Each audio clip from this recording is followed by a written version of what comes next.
I welcome you all on behalf of Legal Activist and Attorneys Pakistan. मैं आपको इस video में बताने लगा हूं कि कोर्ट मैरिज कैसे होती है और उसकी क्या रिक्वायरमेंट है। सबसे पहले आपको कोर्ट मैरिज का बताता चलूं तो एज सच कोर्ट मैरिज का कोई कंसेप्ट नहीं है। इस मैरिज को सिर्फ कोर्ट मैरिज का नाम इसलिए दिया जाता है क्योंकि इसमें 164 की स्टेटमेंट रिकॉर्ड होना लाजमी होती है। अब मैं आपको बताऊंगा कि 164 की स्टेटमेंट क्यों लाजमी होती है और वो क्या है और उसके क्या कॉन्सिक्वेंसेस होते हैं जिसकी वजह से 164 की स्टेटमेंट रिकॉर्ड कराना लाजमी है। सबसे पहले अगर आप मैरिज करना चाहते हैं तो उसके लिए सिंपल जो रिक्वायरमेंट्स रिक्वायर्ड होती हैं वो आपके पास होनी चाहिए। तो मैं आपको बताता चलूँ कि उसमें सबसे पहले आती है इजाब और कबूल, ऑफ़र एंड एक्सेप्टेंस। लड़की और लड़का एक दूसरे को ऑफ़र एंड एक्सेप्टेंस के थ्रू एक्सेप्ट करें और उसके अलावा जो होती है आपकी डावर होती है, डावर भी लाजमी है। और उसके अलावा जो लीगल रिक्वायरमेंट मेन आ जाती है जो आपकी शादी को बचाने के लिए या शादी को पब्लिक करने के लिए, तो वो होते हैं आपके विटनेसेस। अब विटनेसेस आपके पास कितने होने चाहिए, तो वो आपके पास दो मेल विटनेस हों तो भी मतलब आपकी मैरिज हो जाती है। अगर आपके पास दो मेल नहीं हैं तो आप क्या करते हो फिर, टू फीमेल हो और एक मेल हो तो भी आपकी मैरिज वैलिड हो जाती है। अब यहाँ पे काफ़ी क्वेश्चंस राइज होते हैं कि इसमें डिफरेंट स्कूल ऑफ थॉट्स का क्या कॉन्सेप्ट है, तो हम यहाँ पे बेसिकली डिस्कस कर रहे हैं कोर्ट मैरिज। तो कोर्ट में जब आप जाएंगे तो आपके पास सारी इंग्रेडिएंट्स पूरे होने चाहिए, तभी जाके आपकी मैरिज कोर्ट में एंटरटेन होती है, उसके लिए 164 का बयान होता है। अदरवाइज़ ये विटनेस की रिक्वायरमेंट जो है शिया स्कूल ऑफ थॉट्स या शिया भाई जो हैं अहले तशी से जो बिलोंग करते हैं उनके लिए प्री कंडीशन नहीं है। अगर उनके पास विटनेस अवेलेबल ना हो तो भी वो शादी कर सकते हैं। जब आपके पास विटनेस अवेलेबल हो जाए तो तब आप उनको बता दें, उनके सामने इकरार कर लें कि हम दोनों ने शादी कर दी है, तो भी वैलिड बन जाती है। लेकिन यहाँ पे मैं आपको बताने लगा हूँ कोर्ट मैरिज के बारे में, तो उसके लिए आपके पास दो विटनेस लाजमी हैं। दो विटनेस कौन से होने चाहिए? मेल होने चाहिए। अगर आपके पास टू मेल विटनेस नहीं है तो फिर two female and one male witness is sufficient for this marriage. तो इस मैरिज को वैलिड बनाने के लिए ये चीज़ें लाजमी हैं। तो इसके लिए मैंने आपको कौन सी चीज़ें बताई? चार चीज़ें बताई। ऑफ़र का होना, मतलब लड़की या लड़का दोनों में से किसी की तरफ से ऑफ़र होनी चाहिए।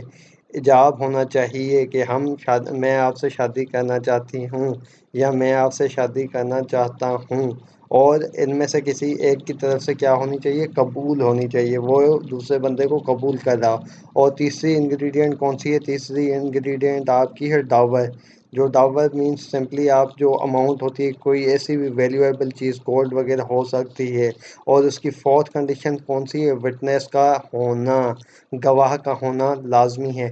अब यहाँ पे क्वेश्चन अराइज होता है, तो क्या गवाह की एज 18 साल से कम हो तो वो गवाह बन सकता है? तो इसका आंसर ये है कि ऐसा बंदा जो एक क्वेश्चन को अंडरस्टैंड कर सकता हो और उसका सही जवाब दे सकता हो, सवाल समझता हो और उसका सही जवाब दे सकता हो। सिंपली ऐसा बंदा जिसकी मेंटल मतलब हेल्थ या उसकी एज इतनी हो कि वो चीज़ों को समझता हो, तो वो भी गवाह हो सकता है। इसके लिए 18 ईयर्स की एज सच कोई बाइंडिंग रिक्वायरमेंट नहीं है। अब उसके अलावा आपके पास क्या होना चाहिए? 6 फ़ोटोग्राफ्स दोनों के, बॉय एंड गर्ल दोनों के पास होने चाहिए।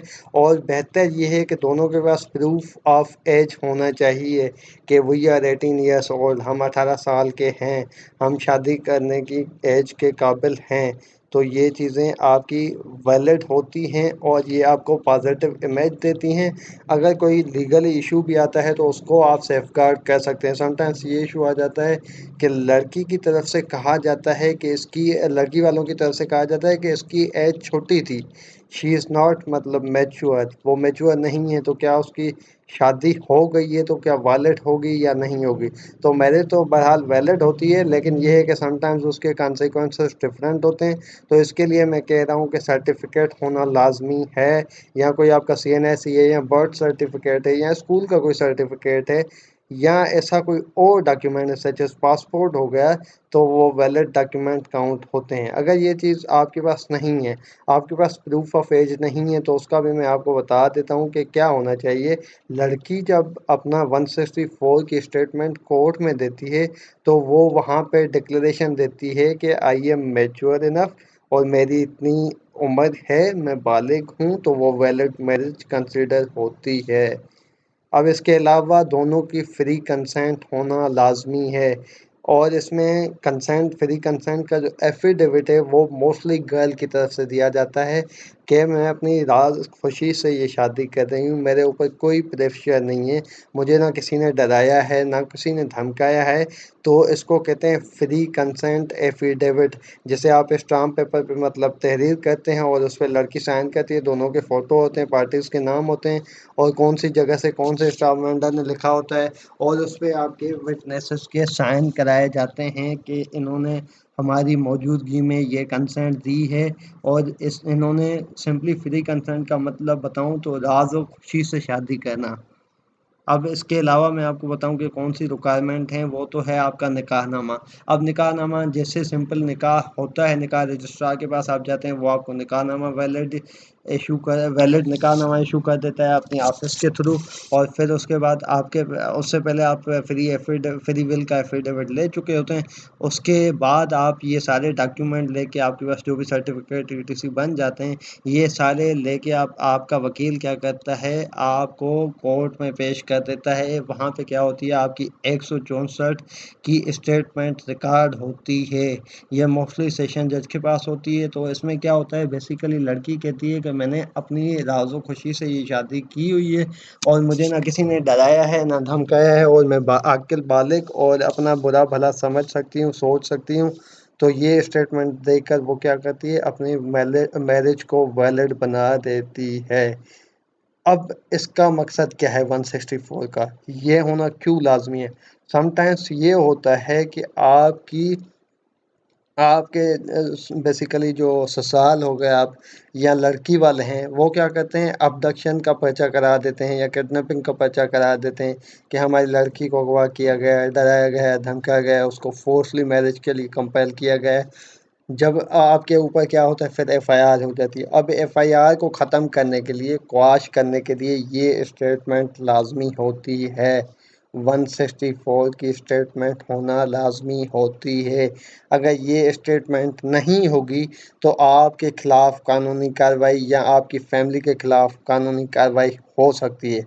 अगर आपने 164 की स्टेटमेंट दे दी कोर्ट में, तो बात ख़त्म हो जाती है। वहाँ पे आपका ऊपर जो इल्ज़ाम लगाए गए होते हैं कि मतलब ये इसने अगवा किया हुआ है, किडनैप किया हुआ है, या उसको कंपेल किया हुआ है, प्रेशराइज़ किया हुआ है शादी के लिए, उसको डराया हुआ है, धमकाया हुआ है, तो वो सारी चीज़ें यहाँ पे ख़त्म हो जाती हैं और इसके थ्रू आपकी शादी जो है एक वैलिड हो जाती है। अगर आपको फिर भी लगता है कि आपको किसी किस्म का पुलिस से थ्रेट है या किसी और बंदे से थ्रेट है, तो फर्दर आप कोर्ट में प्रोटेक्शन की एप्लीकेशन दे सकते हैं कि हमें प्रोटेक्शन दी जाए। पुलिस वाले या सम हाउ कोई ऐसी एजेंसी का बंदा जो आपको प्रोटेक्ट करे, वो आपकी प्रोटेक्शन के लिए अपॉइंट किया जाए, तो उसका भी कोर्ट ऑर्डर दे सकती है इस कंडीशन में। तो आज का टॉपिक यहाँ पे कंप्लीट होता है। कोर्ट मैरिज के लिए मैंने आपको बता दिया कि कौन से डॉक्यूमेंट्स रिक्वायर्ड हैं, कौन सी चीज़ें रिक्वायर्ड थी। तो thank you for watching this video. आपका बहुत शुक्रिया, आपने हमारी वीडियो को आखिर तक देखा। अल्लाह हाफ़िज़, दुआओं में याद, टेक केयर।